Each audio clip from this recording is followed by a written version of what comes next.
But varied as its composition was, certain things all that host had in common.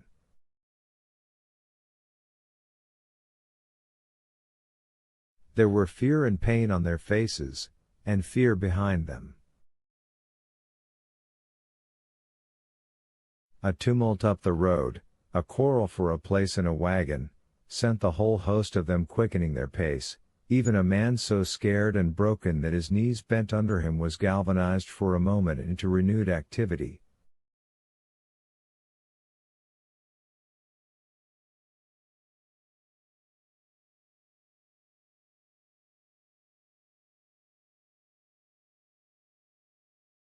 The heat and dust had already been at work upon this multitude.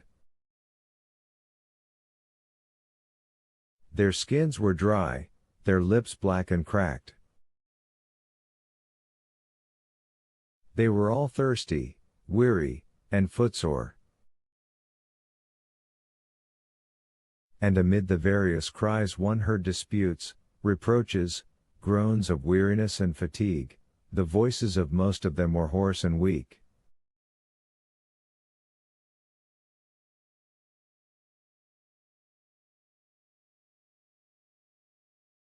Through it all ran a refrain.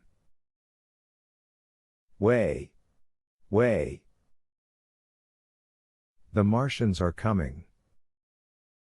Few stopped and came aside from that flood. The lane opened slantingly into the main road with a narrow opening, and had a delusive appearance of coming from the direction of London.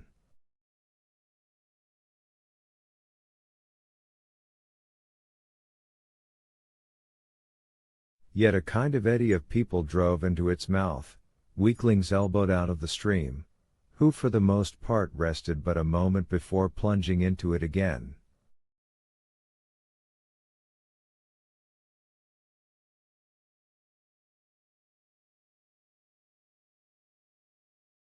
A little way down the lane, with two friends bending over him, lay a man with a bare leg, wrapped about with bloody rags.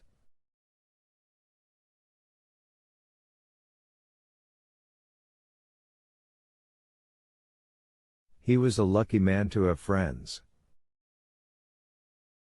A little old man, with a gray military mustache and a filthy black frock coat, limped out and sat down beside the trap, removed his boot, his sock was blood-stained, shook out a pebble, and hobbled on again, and then a little girl of 8 or 9, all alone, threw herself under the hedge close by my brother, weeping.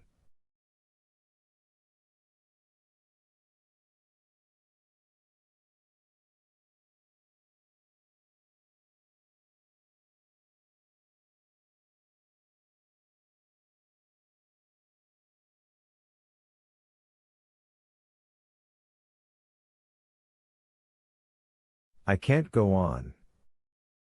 I can't go on. My brother woke from his torpor of astonishment and lifted her up, speaking gently to her, and carried her to Miss Elphinstone.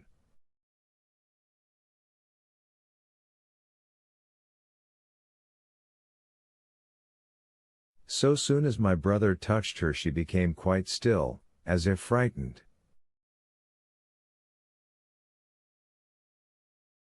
Ellen!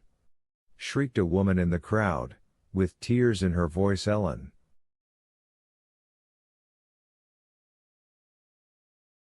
And the child suddenly darted away from my brother, crying.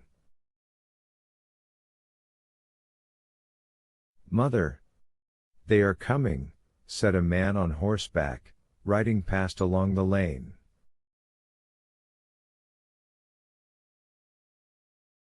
Out of the way, there! Bawled a coachman, towering high, and my brother saw a closed carriage turning into the lane.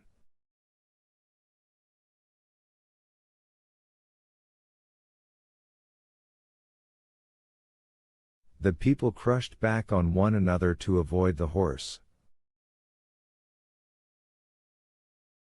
My brother pushed the pony and chaise back into the hedge, and the man drove by and stopped at the turn of the way.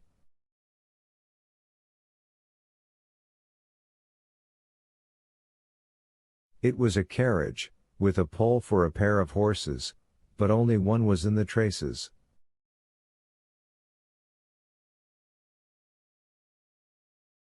My brother saw dimly through the dust that two men lifted out something on a white stretcher and put it gently on the grass beneath the privet hedge.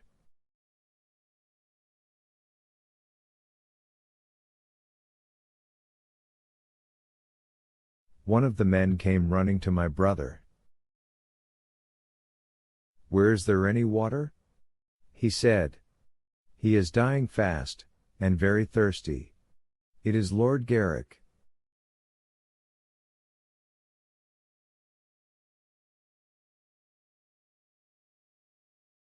"Lord Garrick," said my brother, "the Chief Justice?"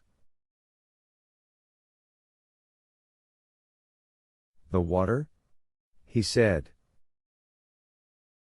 "There may be a tap," said my brother, "in some of the houses.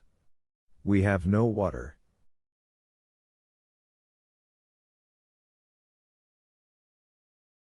"I dare not leave my people." The man pushed against the crowd towards the gate of the corner house. "Go on," said the people, thrusting at him. "They are coming."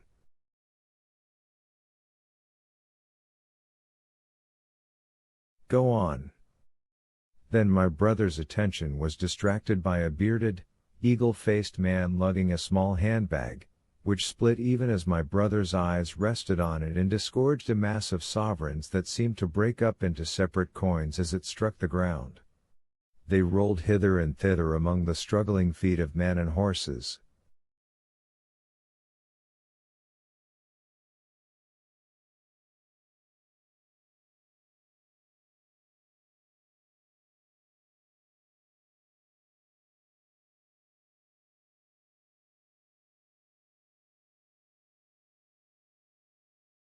The man stopped and looked stupidly at the heap, and the shaft of a cab struck his shoulder and sent him reeling.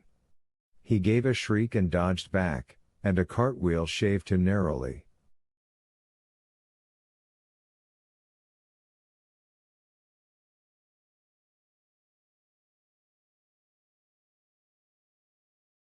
"Way!" cried the men all about him. "Make way!" So soon as the cab had passed, he flung himself, with both hands open, upon the heap of coins, and began thrusting handfuls in his pocket.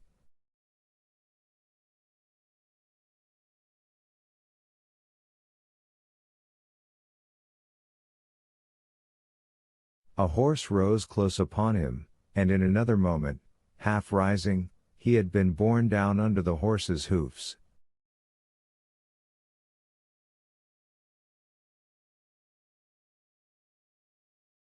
"Stop!" screamed my brother, and pushing a woman out of his way, tried to clutch the bit of the horse.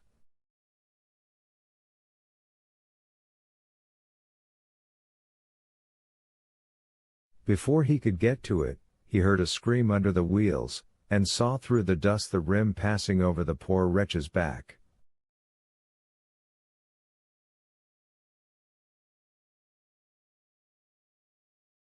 The driver of the cart slashed his whip at my brother, who ran round behind the cart.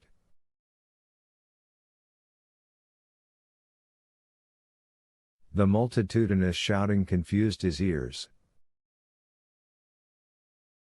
The man was writhing in the dust among his scattered money, unable to rise, for the wheel had broken his back, and his lower limbs lay limp and dead.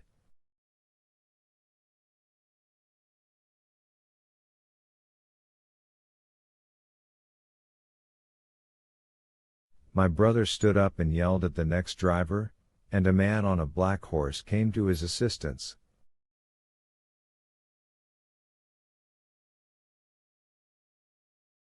"Get him out of the road," said he, and, clutching the man's collar with his free hand, my brother lugged him sideways. But he still clutched after his money, and regarded my brother fiercely, hammering at his arm with a handful of gold.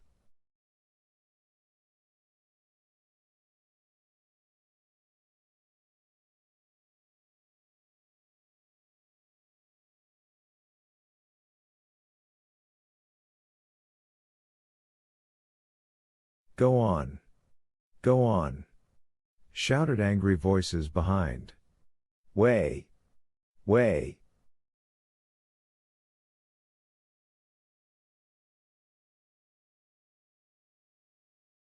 There was a smash as the pole of a carriage crashed into the cart that the man on horseback stopped.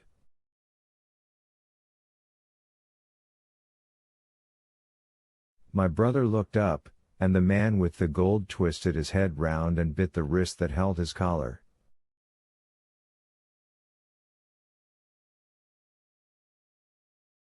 There was a concussion, and the black horse came staggering sideways, and the cart horse pushed beside it.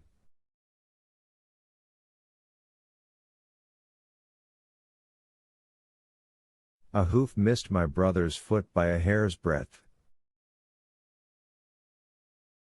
He released his grip on the fallen man and jumped back.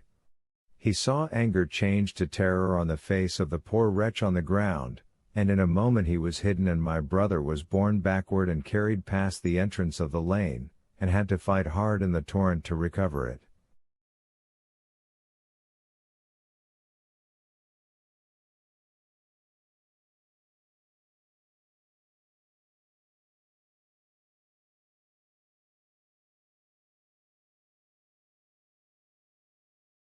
He saw Miss Elphinstone covering her eyes, and a little child, with all a child's one of sympathetic imagination, staring with dilated eyes at a dusty something that lay black and still, ground and crushed under the rolling wheels.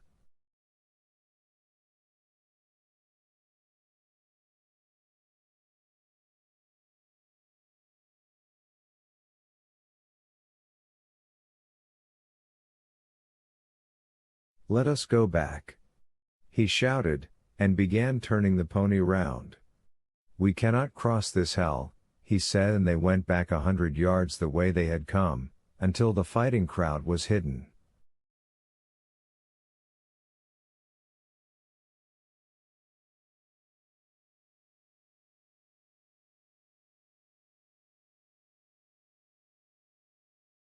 As they passed the bend in the lane, my brother saw the face of the dying man in the ditch under the privet, deadly white and drawn, and shining with perspiration.